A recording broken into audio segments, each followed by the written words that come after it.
Hey,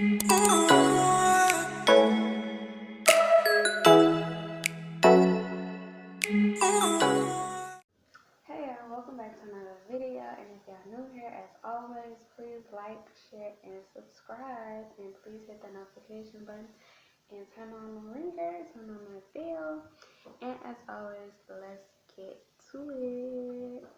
Okay, so I had explained in my other previous videos about this topic. If y'all are new here, I have to explain it all over again, but it's okay because we're gonna have time, so you're gonna have to sit and listen and focus, pay attention, please, and thank you.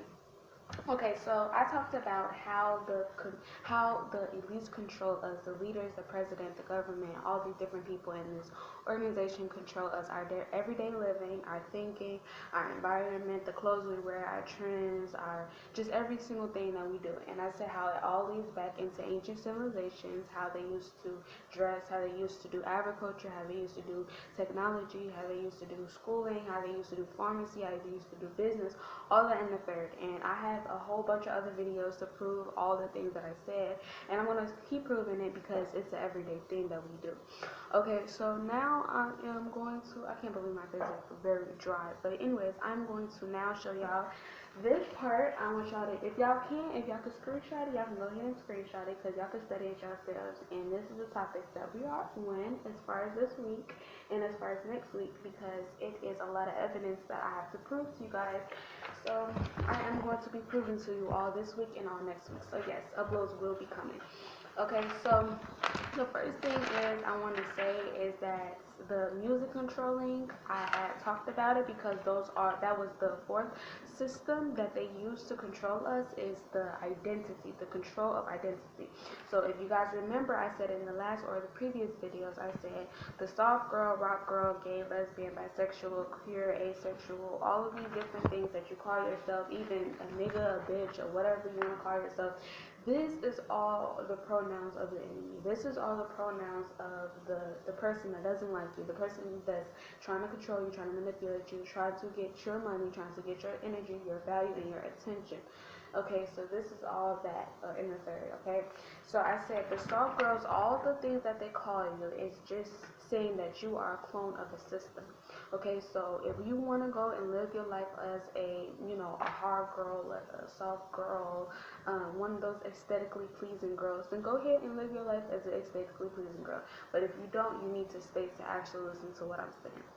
Okay, so I talked about that, but I also talked about how we have different control methods. Okay, so the first control method we have is the sports. Is the strategy of the opponent. What do we do all the time to distract us from our day-to-day lives, and that's games. Okay, so that's football, soccer, hustling, wrestling, baseball, tennis, basketball, all these different things, gymnastics, all these different sports and all these different venues, because that's what they do to control us and distract us, especially after like a long hard day of a 9 to 5 job, a long hard day of working for corporate, long hard day of working for the senators, the presidents, the representatives, the state, the executives, the courts, and all the other things, right? That's what they do. They want you to go ahead and wind down and relax and just watch music, do this, do that. But it's more to it because it's people that actually play sports. I'm gonna tell you their perspective of it and how does it contribute and how does it affect them. Okay, the people that play sports and that watch sports and stuff like that. Okay, but I do want to tell you that this is all one of the control methods. So now I'm trying to get to the music. Give me a second as I get to the music. Because, yeah. Okay, here we go. Now, I'm going to talk about the control of frequency. So, as I previously stated in the other videos, I said the control of frequency is the amount of watts and the amount of hertz and the amount of beats that it has in the music. Okay, so every music video that you see, or every rap, or every song that you see have a certain amount of wavelengths, have a certain amount of frequency, have a certain amount of watts and hertz to it. And that is what controls the brain cells. That is what controls the connection of the brain cells. That is what controls your movements, your thoughts, and dynamic and processes. Okay, So I do want to talk more about that because we want to talk about today is the hip hop and the music and the culture. Now I did put this on TikTok yesterday. I was saying that okay, how the government and the president control all the organizations and how this is all connected to one thing. So if y'all want to go on TikTok, I will put my TikTok and all my socials down below so you can go ahead and check that out for yourself. Okay. So now the music and how that's connected to the R&B, how that's connected to the Crips, how that's connected to the Bloods, how that's connected to the Greens, how that's connected to all the different things. And yes, I have been watching videos, so I do have evidence. This time I did have evidence. In my last video, I said I was going to bring a whole bunch of evidence because there's a lot of resources that I have, but I just want to make sure you guys understand it before I put anything down, like any resources or evidence down. You understand what I'm trying to say, okay? So how this all connects to one another is because the government had established the gangs in the organization in the social groups, the social settings that we're supposed to be in.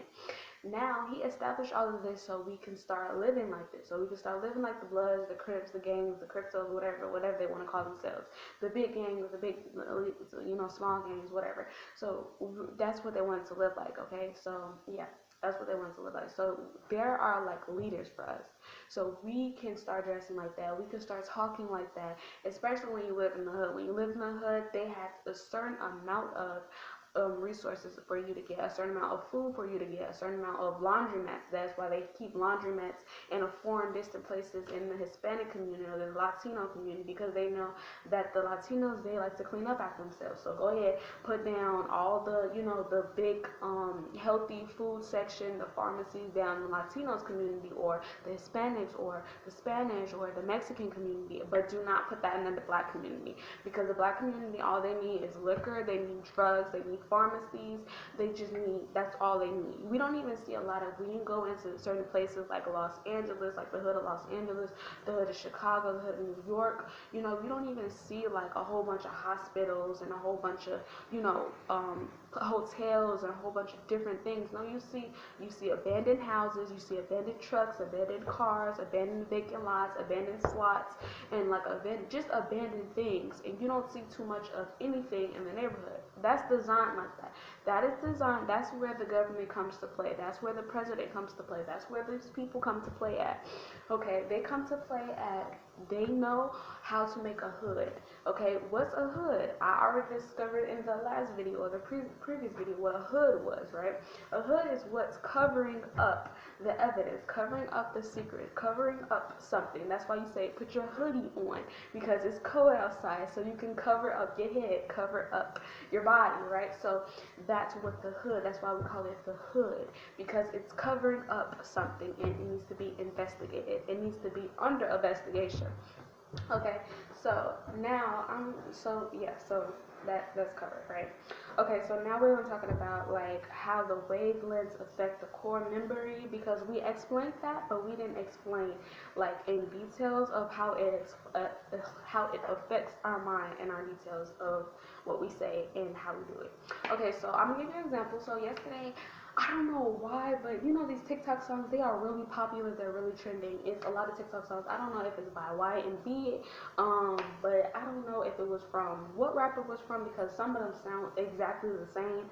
But it wasn't from NLE. It wasn't from YNB. I don't know who the heck it was from. It was from like a new rapper that everybody's singing, talking about some "Don't be scared now." Some rappers I'm gonna see it. So yeah, it's like one of those songs that's like that. I was singing in my head and I was like, why do I keep singing that? Like, why do I keep doing a little dance to it? Where it'd be like, boo, boo, pop out, boo, boo, boo. Okay, so y'all, if y'all know the song I'm singing, y'all can go ahead and drop that in the comments. What's the title of it? Because I be asking the kids like that. They say, what I'm saying, what's the title of that song? Because they, keep playing it. But I'm like, what's the title of that song? What's the title of that song? But it's a new rapper that just came up. It's not like, it's one of the little artists that just came up, you know what I'm saying? So yeah, y'all, if y'all know the song, it'd be like boo, boo, pop out, boo, boo, boo. So yeah, so we was doing a dance to it, we was doing a little TikTok, whatever, this, that, third. And I was noticing that the more and more you sing it and like the more and more you say it is the more and more it gets stuck in your head. Like imagine you doing a TikTok dance, right? You doing like Ice Spice Big Guy, or you doing like something with Victoria Monet with Alright, or something with On Your Mama, or something with Nicki Minaj, Cardi B, or something like that.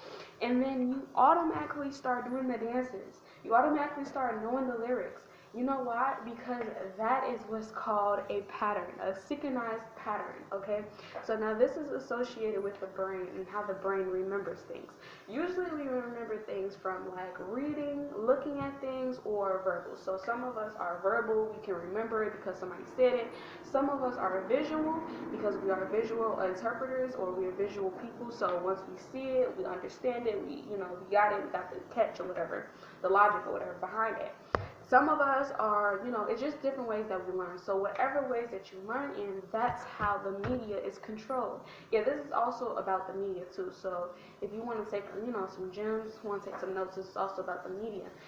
It's a big entertainment media, like I already said in the previous video. It's a big entertainment media, and then it's the small, which is like the news, CNN, it's like ABC, because whatever those news channels call, you know what I'm saying, those are the news and distributors that distribute the program out for people to see and people to hear and listen to, and that and third. Okay, so now this all controls and now what we do to visualize things, or what we do to listen to things, what we do to have those senses, it's all in our emotions. Okay, it's all comes from the emotion that you're feeling. Sometimes we get really down, or sometimes we get bored. Okay, like a lot of us, we get bored. Sometimes we get depressed. Sometimes we get, like just emotions. And music helps us to get out of that reality, out of the reality of our emotions, out of the reality of our feelings. Sometimes we feel in love. Sometimes we feel, hated. Sometimes we feel good. Sometimes we feel bad. So that's where the music comes in. It comes in to distract you from the natural reality that you live in, okay? So I want you to take that as a gem, take that as a note, you can put that down, whatever, that's what it plays in. Now, this plays in our core memory. This is why I connected it. So it plays in our core memory. So when you feel some type of way, the music automatically responds in your mind because you either visually saw it, you heard it, or you just memorize the dance moves to it. You memorize the patterns that the music contains, right? And that plays a big part in core memory. Okay, now the big part is in core memory is that now it stays in your mind, and now it has like an everlasting effect. So now you remember Riley from Inside Out. Okay, you can watch Inside Out 1, Inside Out 2. Both of them play the same parts. Okay, so you remember how every single core memory that you have was leading up into like a family path where you had a whole bunch of family members, friends, members, you had a whole bunch of just different memories of things, and that's what controls the emotions. That is what controls the emotions. The way, the frequency, the hertz, the things that you see, the things that you hear on a daily, that controls your memory, okay? So now, what do I say all of this? Because this has nothing to do with R&B, hip hop, jazz, Crips, blood, synchronized, none of that, none of those things, right? Okay, this is what I'm saying. Because the reason why you feel the way that you feel is because the people that are in high places, in high power, in high places, and all these different things are controlling you, are manipulating your emotions, feelings, and thoughts. And now, why do you say that, Nadira? Why do you say that emotions and feelings and thoughts are being controlled, are being under a spell, or some type of disaster, some type of whatever you want to call it, right? I say this because of the fact that how many times, now you have to ask yourself, because this is now an experiment towards you, you're the project now. How many times did you get mad and you wanted to play some crash out music? And then it helped you decide to crash out on that person. Whether you fight them, whether you burn something down, whether you kill them, whether whatever you did. How many times did you play crash out music and it actually helped you to improve with crashing out, with actually being a mad person, a madman? How many times did you do it? Now that's something that you can ask yourself. Okay, ask yourself that. How many times did you crash out because you listened to some music, you listened to somebody's thoughts, somebody's ways of thinking, and it made you crash out? How many times did you listen to it? Okay, that's a question for you. Every single time that you play music or in how you feel, it helps the feeling become into an action. Whatever you feel is eventually going to come out and it's going to express itself. So now, when it expresses itself, if it comes out whatever way it comes out in. Sometimes people can control their expressions because it sometimes comes out in your face, it sometimes comes out in your voice, it comes out in your aura, maybe in your energy. It just comes out in different ways because of the fact that what? The music. Okay? So, now take it or leave it, take it how you want it to resonate, but that's what the truth is. That is what the truth is. Okay? So now let's talk about what we first talked about, because yes, we do get off the topic, we do get off page a lot of times, and we're trying to stay on page, trying to stay on topic. But let me see. So the first thing I said was about the Crips and about the Bloods and about the gangs and about all of those things, right? Okay. So these are controlled, and you're gonna see how all of this matches up, how all of the music versus the gang members versus the staffs and everybody else who plays inside of these organizations. They are all getting paid off of the emotions and feelings that you have, off of your self-control or your self-inability. Okay? Okay, so the first thing is I had Google searched the first Crips games that he was big, but he wasn't as big. He was a Los Angeles Crip, and give me a second because I have to find it. But he was a Los Angeles Crip, and he wasn't as big as all the Crips around the world. But he was the first baby Crip, or he was the first teenage Crip that actually came to Los Angeles that tried to make his community safer. He tried to join other people in his in his organization, or tried to join other people in his territory or his neighborhood, whatever you want to call it. And he did this because of the fact that he wanted a safer environment. This was during the time of, so now we have it. Raymond Washington. Okay, so it was during the time of when the Black Panther organization was around, Dr. Martin Luther King was around. So, it was in those timelines. He was East Side, California.